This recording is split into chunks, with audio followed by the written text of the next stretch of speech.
ये कोई संस्था चलाने वाला व्यक्ति नहीं कह रहा है, ये व्यास ऋषि कह रहे हैं कि इस व्यक्ति को इस समय ये उत्तर देना चाहिए, उसको अपने आप को उस संसार अग्नि का ईंधन नहीं बनाना चाहिए। तो उसको नचिकेता की तरह से उत्तर देना चाहिए कि भाई स्वप्नोपमेभ्यः कृपण जन प्रार्थनीयेभ्यः वह स्वस्ति। ये स्वप्न के समान, मतलब स्वप्न कैसा होता है, दिखता तो सच्चे जैसा है, लेकिन आंख खुल जाए तो होता झूठा है, कुछ भी नहीं होता। सपने में किसी को हाथी घोड़े दिख रहे हैं, नदी पहाड़ दिख रहे हैं, आंख खुल जाए तो अंदर होते हैं क्या हाथी घोड़े पहाड़? कुछ नहीं होता आंख खुलते ही। तो ऐसे ये संसार के विषय सुख और सुख के साधन दिखते तो हैं, लेकिन किसी ना किसी दिन उनकी सच्चाई सामने आ जाती है। तो ये सारे सुख कैसे बताए इन्होंने, भाष्यकार ने, स्वप्नोपमेभ्य, स्वप्न के समान, कृपण जन प्रार्थनीयेभ्य, कोई बिल्कुल नादान व्यक्ति ही इनके लिए अभिप्सा करेगा, थोड़ा भी समझदार है तो इनको नहीं, क्योंकि जो है ही माया, जो है ही क्षणिक, तो उनके क्या प्रार्थना करनी, उनको क्या चाहना फिर।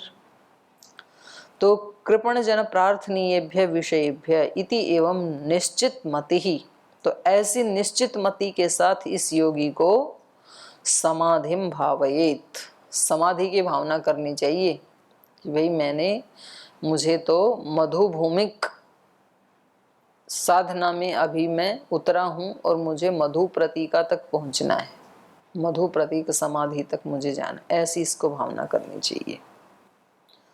तो ये हो गया संग स्मया अकरणम था ना, तो ये हो गया संगम अकृत्वा, आसक्ति न रख करके, इन सारी वस्तुओं में आसक्ति ना रखे, संगम अकृत्वा स्मयम अपि न कुर्यात, और फिर आसक्ति नहीं है तो फिर घमंड भी नहीं आना चाहिए कि देखो मेरे सामने इतने इतने वो आए थे और मैंने सब हटा दिए, मैं उनके बहकावे। तो ये फिर अगला बाधा है, अहंकार आ गया यदि, मतलब जो बहकावे में आ गया वो तो वैसे गया, उसका जीवन खत्म।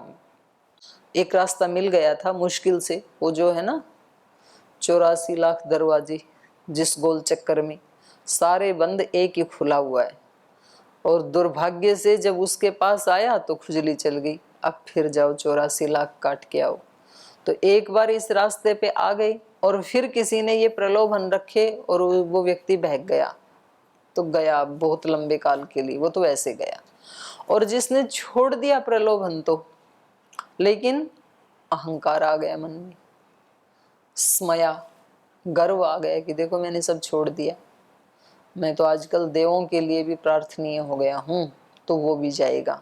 तो ये हमें सावधान कर रहे हैं, संगम अकृत्वा, आसक्ति ना करके, आसक्ति छोड़ करके उसको तो ठुकरा दिया, स्वयं अपि न कुर्यात, फिर उसका घमंड भी नहीं करना चाहिए, अहंकार भी नहीं करना चाहिए।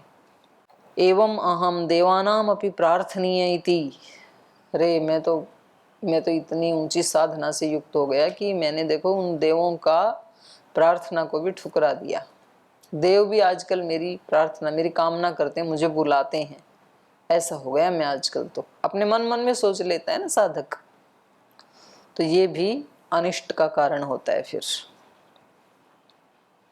स्मयाद अयम सुस्थितम मन्यतया मृत्युना केशेषु गृहीतम इव आत्मानं न भावयिष्यति, क्योंकि स्मयात अयम, ये गर्व करने से, घमंड करने से, अहंकार करने से, अयम ये साधक सुस्थितम मन्यतया, अपने आप को सुस्थित समझने के कारण कि मैं तो बिल्कुल दृढ़ हूँ, सुस्थित हूँ, मैं उनके कहने से भी हिला डुला नहीं, तो ऐसे सुस्थितम मन्यतया, अपने आप को सुस्थित समझने के कारण, मृत्युना केशेषु गृहीतम, मौत के द्वारा केश पकड़ रखे हैं उसने, मौत ने हमारे, ऐसा हो जाता है ये, माने मृत्यु के पंजे में फंस जाता है।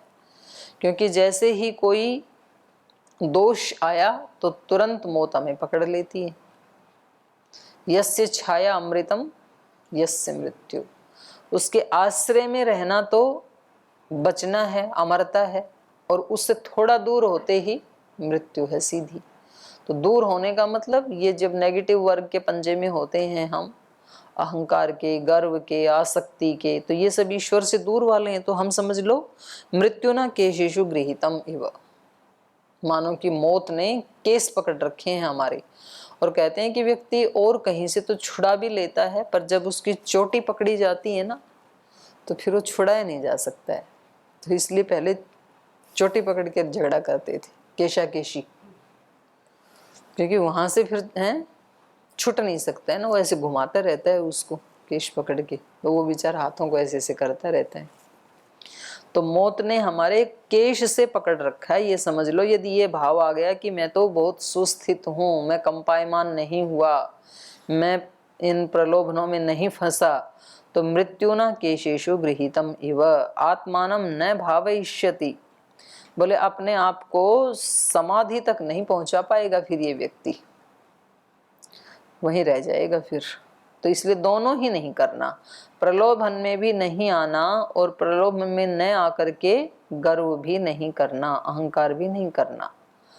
तथा च अस्य छिद्रांतर प्रेक्षी नित्यम यत्नोपचर्य प्रमादो लब्ध विवरः क्लेशान उत्तम भविष्यति। बहुत ही सुंदर पंक्ति है ये हर व्यक्ति को मोटे अक्षरों में अपने उसमें लिख के रखनी चाहिए कमरे में, क्योंकि ऐसा होने पर, तथा च ऐसा होने पर, अस्य छिद्रांतर प्रेक्षी नित्यम यत्नोपचर्य प्रमादः, इसका ये जो प्रमाद है ना, ये प्रमाद का स्वभाव कैसा है?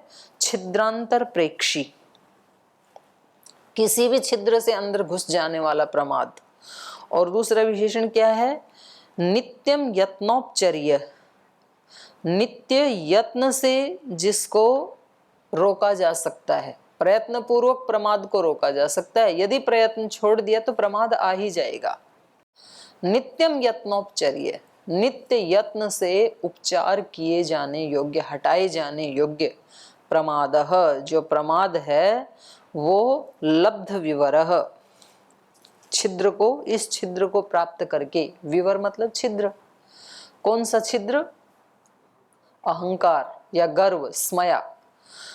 ये जो हमारा प्रमाद है, ये लब्ध विवरः क्लेशान उत्तम भिष्यति, फिर क्लेशों को उठा देगा। मुश्किल से तो क्लेशों को जीता है अभी, और फिर वही क्लेश आ जाएंगे, अविद्या अस्मिता राग द्वेष अभिनिवेश क्लेश। तो यहाँ भी मतलब यहाँ तक भी गिरने की संभावना है, तीसरी स्थिति तक भी, और गिरने की संभावना तो लास्ट तक है, कैवल्य प्राप्ति पर्यंत। तो इसलिए साधक को जितना जितना वो साधना करता है, उतना उतना उसको और ज्यादा सावधान रहने की आवश्यकता होती है। अब कोई सामान्य व्यक्ति कुछ भी बोले तो उसकी बात को कौन सुनेगा? और स्वामी जी के शब्द थोड़ा भी इधर से इधर होते हैं ना, तो पूरे देश में न्यूज बन जाती है, उन्होंने ये बोला। तो बहुत ज्यादा सावधान रहने की आवश्यकता होती है जैसे जैसा व्यक्ति हाइट पे जाता है। तो यही बात अध्यात्म की भी है कि सामान्य रूप से हम कितनी बार प्रमाद करते हैं दिन में, तो हमें उतना ज्यादा क्लेश नहीं होता है। लेकिन यदि कोई बहुत ऊंचा साधक थोड़ा भी प्रमाद करता है तो उसका क्लेश फिर हमारे से कई गुना ज्यादा बड़ा होता है, क्योंकि बहुत पुरुषार्थ पूर्वक उसने उस स्थिति को प्राप्त किया है। तो अब कोई छोटा सा छिद्र भी, और ये दोष कैसे होते हैं, ये केवल बात प्रमाद की नहीं है, सारे ही दोष क्या हैं? छिद्रांतर प्रेक्षी, छिद्र की ताक में रहते हैं ये दोष सारे। जैसे कोई छोटा सा छिद्र मिला तुरंत उसमें प्रवेश कर जाते हैं। छिद्रांतर प्रेक्षी नित्यम यत्नोपचर्य प्रमादः लब्ध विवरः, उस विवर को प्राप्त करके, माने उसमें प्रवेश करके उस छिद्र से क्लेशान उत्तम भिष्यति, उनको उठा देगा, उभार देगा। ततः पुनः अनिष्ट प्रसंगः, तो फिर से दोबारा अनिष्ट का प्रसंग उपस्थित हो जाएगा जीवन में। एवं अस्य संगस्मया कुर्वत, तो इस प्रकार से ये जो योगी है, दूसरी टाइप वाला योगी, संगस्मया कुर्वत, संग और स्मया, आसक्ति और गर्व अकुर्वत, न करता हुआ, भावितार्थो दृढ़ी भविष्यति, जो इसका भावित अर्थ है, जो इसको प्राप्त करना है, मधु भूमिक आदि समाधि, उसके लिए दृढ़ी भविष्यति, तो ये दृढ़ निश्चय वाला हो जाता है। भावनीयश्च अर्थो अभिमुखी भविष्यति, सॉरी, भावितार्थो दृढ़ी भविष्यति, भावित माने जो प्राप्त कर लिया है, जो प्राप्त कर लिया उसके लिए तो सुदृढ़ हो जाता है, और भावनीयश्च अर्थो अभिमुखी भविष्यति, और जो इसको प्राप्त करना है, भावनीय विषय है, उसके लिए वो इसके सामने अभिमुख हो जाते हैं, इसके सामने आ जाते हैं, तो यात्रा आगे बढ़ जाती है। तो है ना कितना सुंदर भाष्य। तो ये कम से कम गुरुकुलों में रहने वाले और कम से कम इस मार्ग पर चलने वाले जो सन्यासी ब्रह्मचारी हैं, उनको तो ये हर महीने पढ़ाया जाना चाहिए, ये भाष्य। ये तो पता नहीं चलता है। अब ये जो विवेक ज्ञान की बात हो रही थी, तो ये कैसे उत्पन्न होता है वो बता रहे हैं। क्षण तत्क्रमयोः संयमात् विवेकजम ज्ञानम, क्षण और उस क्षण का क्रम, उसमें संयम करने से विवेक ज्ञान उत्पन्न हो जाता है। तो ये क्षण का क्या है और उन क्षणों का क्रम क्या है वो भाष्य में बताएंगे। तो संयम का तो हमें पता ही है, धारणा ध्यान समाधि। यथा अपकर्ष पर्यंतम द्रव्यम परमाणु एवं परमापर अपकर्ष पर्यंतम कालः क्षणः, जैसे अपकर्ष पर्यंत द्रव्य, कोई द्रव्य है, जैसे ये द्रव्य है और इसका अपकर्ष होता गया, ये थोड़ा थोड़ा एक पुराना होता गया, जर्जर होता गया, फिर नष्ट होता गया, और नष्ट होते होते होते इस क्षण का जो सबसे लास्ट वाला जो इसका रूप है अपकर्ष पर्यंत द्रव्य, उसको क्या कहेंगे? परमाणु, सबसे छोटी इकाई किसी द्रव्य की। एवं परम अपकर्ष पर्यंत कालः क्षण है। तो ऐसे ही काल का, जैसे काल को हम कैसे मापते हैं? वर्ष, फिर महीने, फिर दिन, ऐसे मापते हैं ना, घंटे। तो ऐसे उसका अपकर्ष करते करते जो काल की सबसे छोटी इकाई है उसको क्षण कहते हैं। जैसे द्रव्य की सबसे छोटी इकाई परमाणु। तो यहाँ पर ध्यान देने योग्य बात यह है कि यहाँ पर ये जो परमाणु है ये किसी द्रव्य की सबसे छोटी इकाई है। यहाँ पर ये भाष्यकार ये बताना चाह रहे हैं कि ये जो परमाणु है, कुछ जैसे न्याय वैशेषिक में कभी कभी ना लोग परमाणु का मतलब मान लेते हैं तन्मात्रा। तो ये तन्मात्रा नहीं है, क्योंकि तन्मात्र जो है वो तात्विक परिवर्तन है अहंकार का, और यहाँ द्रव्य का कोई तात्विक परिवर्तन नहीं हो रहा है। उस द्रव्य की अंतिम इकाई, सबसे छोटा टुकड़ा, यहाँ बात द्रव्य की हो रही है। तो ये तन्मात्रा वाला परमाणु नहीं है, किसी द्रव्य की सबसे छोटी इकाई है। तो ऐसे ही यहाँ पर काल की जो सबसे छोटी इकाई है वो क्षण है। ये कितनी होती है ये क्षण? तो वो बता रहे हैं, यावता व समयेन चलितः परमाणु पूर्व देशम जह्यात उत्तर देशम उपसंपद्येत स कालः क्षणः। बोले जितने समय में चलता हुआ कोई परमाणु पूर्व देश को छोड़ करके उत्तर देश को प्राप्त कर लेता है, इस काल को क्षण कहते हैं। तो बहुत छोटी इकाई हो गई ना। परमाणु एक देश को छोड़ के दूसरे देश में जाएगा तो कितनी देर लगेगी उसको? बहुत ही अति अल्प काल हो गया ना, उसी को ही क्षण कहा है। क्योंकि सब उनका क्षणों का तो ऐसे प्रवाह है ना, तो ऐसे ही परमाणुओं का भी प्रवाह है उस द्रव्य में, तो वो तो बहुत अति अल्प काल है।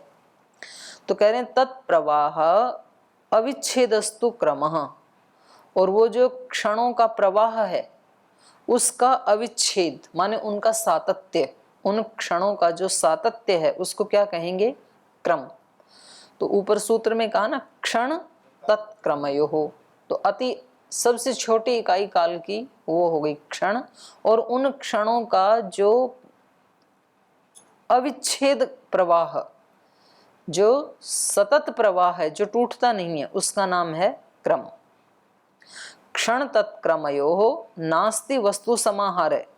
तो एक बात और बताना चाह रहे हैं कि जैसे ये ऊपर बताया था किसी द्रव्य का परमाणु, उन परमाणुओं का समाहार कर दें तो कोई द्रव्य बन जाएगा, ऐसे क्षणों का समाहार करके कोई वस्तु बन जाए ऐसा नहीं है। क्षण तत्क्रमयोः वस्तु समाहार नास्ति, क्षण और उसके क्रम का कोई वस्तु समाहार नहीं है। आप दिखा नहीं सकते कि ये इतने क्षणों का ये एक ग्रुप है, एक समूह है। तो फिर ये घंटा 5 घंटा ये सब कैसे नापते हैं? ये क्षणों का ही समाहार है कि नहीं है? वर्ष क्षणों का ही तो ग्रुप है। तो ये हम केवल व्यवहार के लिए बोलते हैं, वास्तव में आप ऐसे दिखा नहीं सकते ना। जैसे परमाणुओं का समाहार ये पेन है, ऐसे आप घंटे को दिखा सकते हैं क्या? सारा जगत सारा जीवन एक एक क्षण में विद्यमान है, क्योंकि ये जो क्षण जिस समय मैं बोल रही हूँ, इससे पिछले वाला जो क्षण है वो कभी लाया नहीं जा सकता और दिखाया नहीं जा सकता किसी को भी।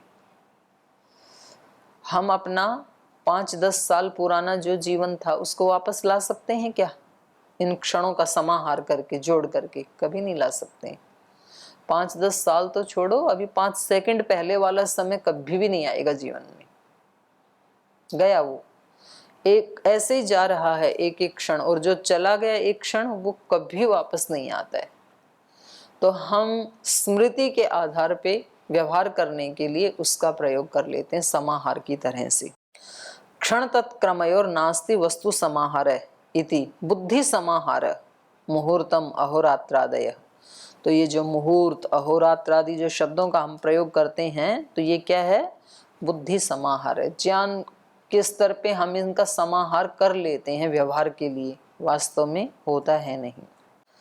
सखलु अयम कालो वस्तु शून्यो बुद्धि निर्माण शब्द ज्ञानानुपाति लौकिका नाम व्युत्थित दर्शनानाम वस्तु स्वरूप इव अवभासते।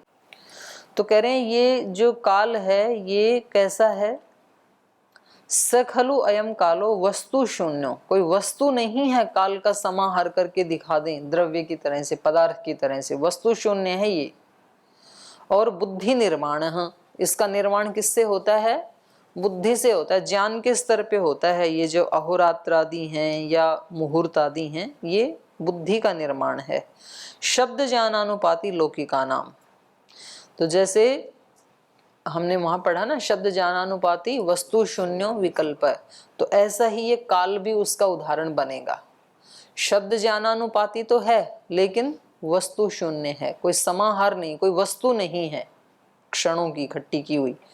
तो ये लौकिक लोगों के लिए तो इसका जो प्रयोग है ये शब्द ज्ञानानुपाति है। और व्युत्थित दर्शनानाम वस्तु स्वरूप इव अवभासते, लौकिक का मतलब है यहाँ पर विद्वान लोग, और व्युत्थित दर्शनाभ्याम मतलब जिसको हम लौकिक कहते हैं, सामान्य व्यक्ति, व्युत्थित चित्त वाले। तो जो समझदार लोग हैं, विद्वान लोग हैं, उनके लिए तो ये काल क्या है? शब्द ज्ञानानुपाति वस्तु शून्यो विकल्प। और जो व्युत्थित दर्शन वाले हैं उनके लिए वस्तु स्वरूप इव अवभासते, वस्तु स्वरूप नहीं होता है, वस्तु स्वरूप इव, किसी वस्तु के जैसे अवभासित होता है उनको। जब हम उनको बोलते हैं ना 3 महीने, तो वो अपनी बुद्धि में एक क्षणों का ना एक ग्रुप क्रिएट कर लेते हैं कि इतने क्षणों का एक समूह, वो 1 महीना, उससे जस्ट डबल 2 महीना, उससे जस्ट ट्रिपल 3 महीना, ऐसे वो बना लेते हैं। तो वस्तु स्वरूप नहीं होता, इसलिए कहा वस्तु स्वरूप इव अवभासते, वस्तु के स्वरूप के जैसे अवभासित होता है उनको। क्षणस्तु वस्तु पतितः क्रमावलंबी, ये क्षण क्या है? इसका स्वभाव क्या है? वस्तु पतित। वस्तु पतित माने वस्तु भूत जो पदार्थ है उसकी कोटि में आने वाला है ये। क्षण को हम कैसे नापेंगे? किसी वस्तु के साथ लिंक होकर के ही तो नापेंगे ना। माने वस्तु पतित क्रमावलंबी, और क्रम का अवलंबन लेने वाला है। क्रमश्च, क्रम क्या है? क्षण आनंतरीय आत्मा, क्षणों की जो निरंतरता, नैरंतरीय, उसका जो स्वरूप नैरंतर्य का, वो इसका क्रम है, तो वो तो चल ही रहा है निरंतर। तम कालविदः काल इति आचक्षते योगिनः, तो ये जो क्षणों का आनंतर्य स्वरूप है, आनंतर्य आत्मा है, माने निरंतर चलने वाला जो स्वरूप है, तम कालविदः योगिनः, काल को जानने वाले कालविद जो योगी हैं, काल इति आचक्षते, वो इसको काल कहते हैं। काल किसे कहते हैं? काल किसे कहते हैं?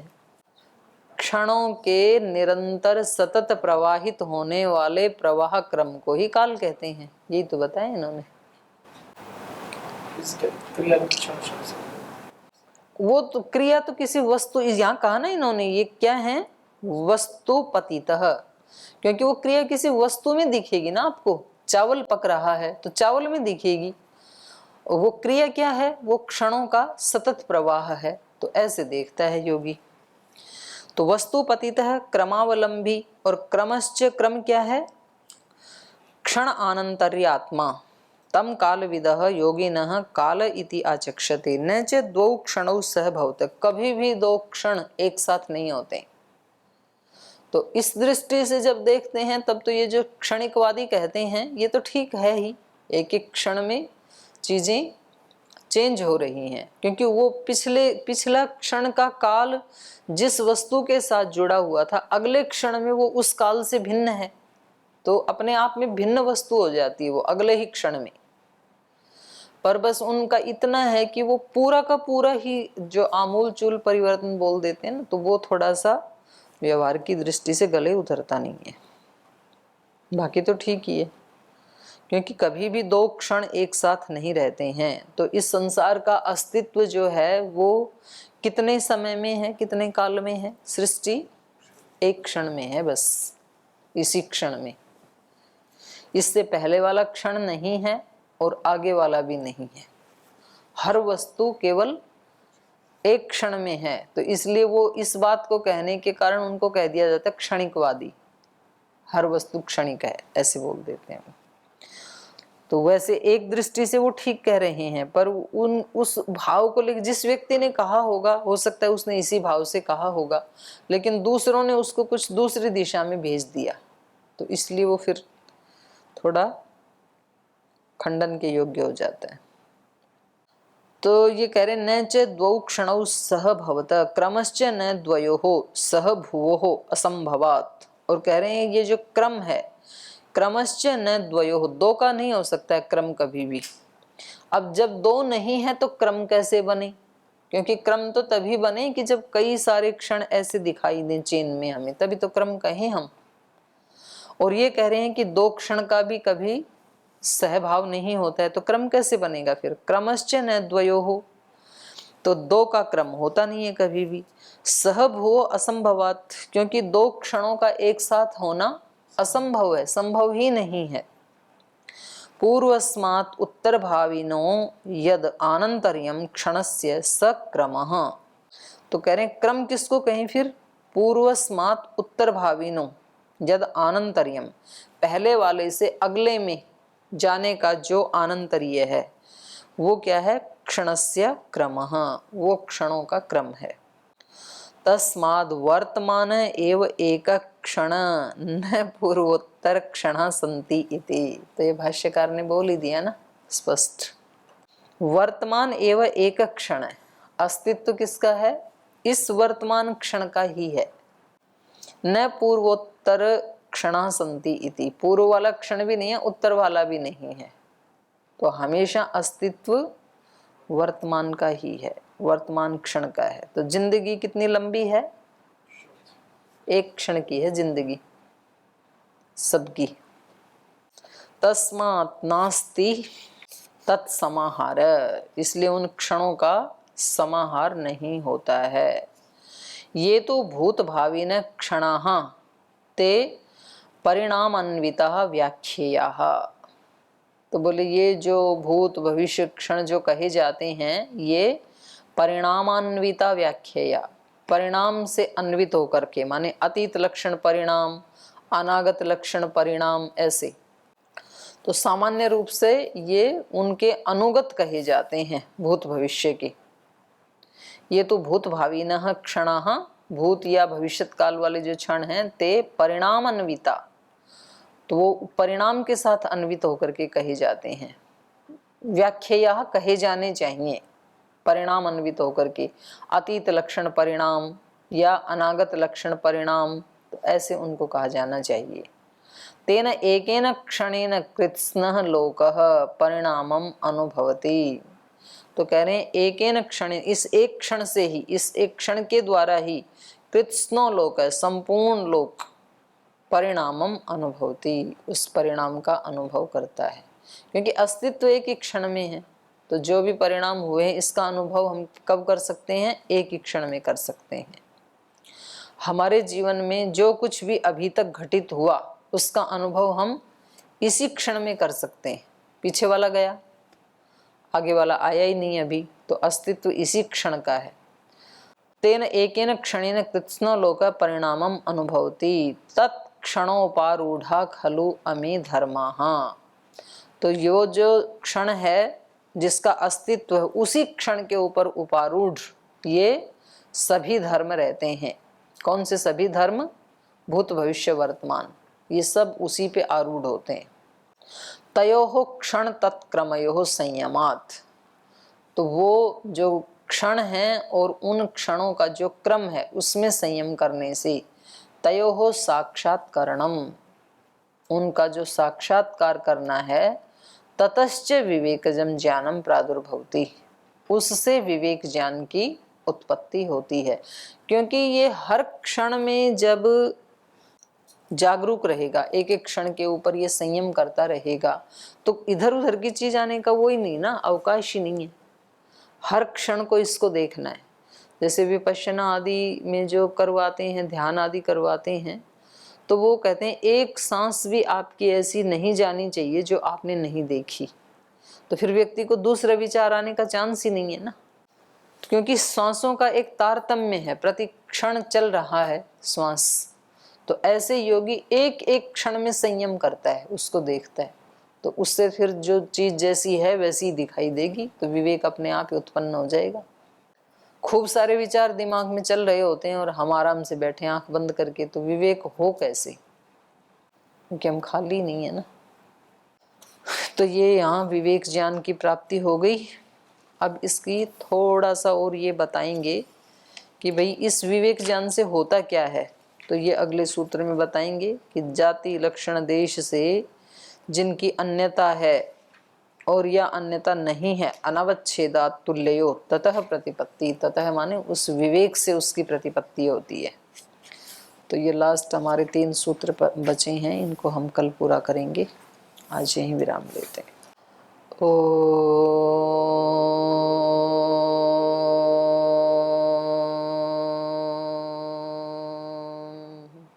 शांति शांति शांति। श्री गुरुभ्यो नमः।